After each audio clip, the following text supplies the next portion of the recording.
Evet, aşağı kattaki deterjan dolaplarını topladım. Deterjanların böyle yerlerini ayırmadım mı sinirlerim bozuluyor. Çoğu kişi çorabını bile doğru yere koymuyorken ben deterjanlara doğru yer arıyorum. Tezgahın üstünü komple sildim, temizledim. Boş şişelerimi doldurdum şöyle deterjanlarımı. Bir aşağıya deterjan, bir yukarıya deterjan. Bu deterjan aslında ne olacak bilmiyorum.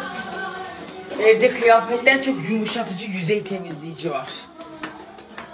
Şimdi buradaki çamaşır odasını toplayacağım. Evet, 2 sepet çamaşır.